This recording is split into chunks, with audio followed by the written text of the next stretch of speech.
La humanidad se encuentra en los albores de una nueva revolución industrial sin precedentes. Y es que las estructuras corporativas, pedagógicas y sociales de los países más desarrollados ya se están viendo modificadas con el vertiginoso auge de la inteligencia artificial, a saber, un conjunto de capacidades cognitivas expresadas por sistemas informáticos o combinaciones de algoritmos cuyo propósito es la creación de máquinas que imiten la inteligencia humana para realizar tareas, resolver problemas y tomar decisiones cada vez más complejas a partir de una serie de datos. Con todo, ¿sería tan siquiera posible vislumbrar las implicaciones de esta constelación de avances tecnológicos sin cuestionarse primero el concepto mismo de inteligencia? Bueno, el caso es que son múltiples las interpretaciones que distintas civilizaciones han otorgado a este término a lo largo de la historia. Desde la veneración de una sabiduría cuyo germen es la combinación del conocimiento y la virtud en la antigua Grecia, hasta la apreciación de un ingenio más práctico y utilitario en la antigua Roma, pasando por la tríada de equilibrio, armonía y adaptación en la antigua China. Damas y caballeros, mi cometido a lo largo del presente documental será desgranar las principales disyuntivas en lo que concierne a los seres inteligentes. ¿Cómo se podría definir, entender y medir esta facultad tan familiar como difusa? ¿Y qué aportes ofrece la psicología contemporánea al respecto? Sin más preámbulos, demos comienzo al espectáculo. En la antigüedad clásica, se aludía al vocablo nous para designar a una suerte de intelecto divino o inteligencia superior que otorgaba a los seres humanos la capacidad de discernir y comprender el orden cósmico. No obstante, este enfoque para el estudio de la naturaleza fue rechazado por filósofos de la Edad Moderna temprana como Francis Bacon, Thomas Hobbes, John Locke y David Hume por estar fuertemente relacionado con las teorías metafísicas y cosmológicas de la teleología escolástica. Dicho elenco de pensadores prefirió emplear el sustantivo comprensión a fin de marcar una ruptura con el pasado y, sobre todo, subrayar su intención de centrarse en procesos mentales concretos y observables más que en entes metafísicos y abstractos. En otras palabras, buscaban acentuar el carácter empírico y tangible de la mente humana. Empero, ¿cuál es el origen etimológico de la palabra? Pues inteligencia proviene de intelligere, un verbo latino compuesto por las raíces inter, que significa entre, y legere, que significa leer o escoger. Por lo tanto, su traducción exacta apunta a comprender y percibir como procesos cognitivos. El agente elector hará uso de sus facultades intelectuales para seleccionar la mejor opción entre todas las que se encuentran a su disposición para cada problema específico. Ahora bien, no piense el espectador que ya nos podemos dar con un canto en los dientes. Lo cierto es que no hay una única definición de este término. A finales del siglo pasado, se publicó un artículo de opinión op-ed en el Wall Street Journal como respuesta a la polémica generada por el libro titulado La curva en campana, el cual proponía cambios políticos basados en supuestas conexiones entre raza e inteligencia. De un total de 131 investigadores invitados a firmar el documento, 48 se negaron explícitamente a estampar en él su rúbrica. En dicho artículo, se definía la inteligencia como, cito textualmente, una capacidad mental muy general que implica la habilidad de razonar adecuadamente, pensar abstractamente, aprender rápidamente, aprender de la experiencia, planificar acciones futuras, resolver problemas variados y entender ideas complejas. Esta capacidad trasciende el mero aprendizaje libresco, una técnica académica concreta o la destreza para realizar exámenes. Más bien, refleja una aptitud más amplia y profunda para comprender el entorno, dar sentido a las cosas y descubrir qué hacer.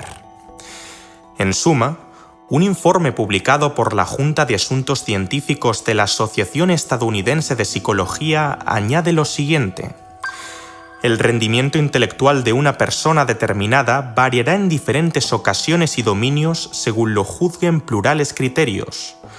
Los conceptos de inteligencia son intentos de aclarar y organizar este enrevesado conjunto de fenómenos. Y a pesar de que se ha logrado cierta claridad en algunas áreas, ninguna conceptualización ha respondido todavía a las preguntas importantes ni ha logrado un acuerdo universal. De hecho, cuando se solicitó hace poco a 2 docenas de destacados teóricos que expresaran su definición particular del término, ofrecieron como resultado 24 definiciones distintas, todas ellas con sus respectivos matices. De forma más reciente, un buen número de psicólogos concuerdan en que una de las claves para dar con la noción de inteligencia es la adaptación al medio exterior. En este sentido, el proceso adaptativo puede ocurrir en una inmensa variedad de escenarios. Un estudiante que aprende el material necesario para desenvolverse correctamente en el curso, un médico que estudia la enfermedad subyacente de un paciente con síntomas desconocidos, o un artista que reelabora una pintura para transmitir una impresión más coherente. A grandes rasgos, adaptarse implica ejercer un cambio en uno mismo para hacer frente al entorno con mayor eficacia, pero también puede significar cambiar de entorno o encontrar uno completamente nuevo. Quizás la decisión más inteligente por parte del alumno, doctor o pintor sea delegar dichas tareas ante el socrático reconocimiento de su propia ignorancia. Un aspecto bastante notable de este mecanismo es que se basa en la utilización armoniosa de un conjunto de procesos cognitivos. Véase: percepción, atención, aprendizaje, memoria, lenguaje, razonamiento, resolución de problemas, etc. Nótese que no se pretende reducir la inteligencia a una operación mental específica, sino aludir a una combinación selectiva de operaciones que se dirige intencionalmente hacia una conducta adaptativa. Puesto en términos más simples, un sujeto no tendría por qué ser automáticamente inteligente solo por memorizar el temario de una asignatura al pie de la letra, utilizar un vocabulario repleto de tecnicismos o seguir con atención un monólogo, debate o tertulia. Por increíble que parezca, estas conclusiones no han resultado siempre tan obvias para los investigadores del tema. Es por esto por lo que creo conveniente hacer un repaso de las principales teorías de la inteligencia, enfatizando de entrada en el enfoque psicométrico, aquel que se apoya en instrumentos estadísticos para entender y medir las estructuras intelectuales.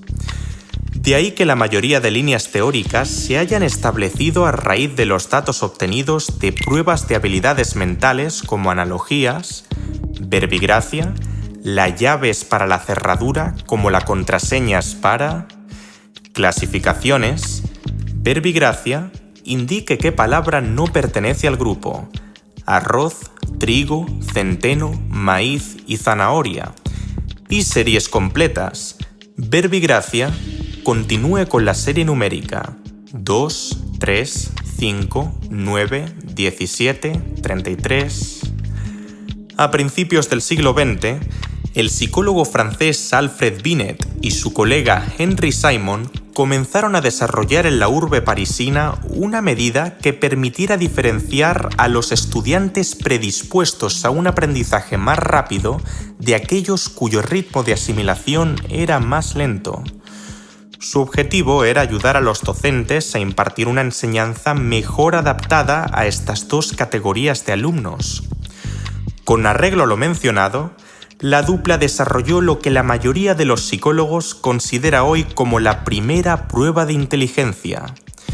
Básicamente, este examen consistía en una amplia variedad de preguntas que evaluaban la capacidad para nombrar objetos, definir palabras, dibujar imágenes, comparar elementos, completar frases y construir oraciones. Binet y Simon sostenían que, pese a la diversidad superficial de las cuestiones propuestas, todas ellas priorizaban la comprensión, razonamiento y emisión de juicios,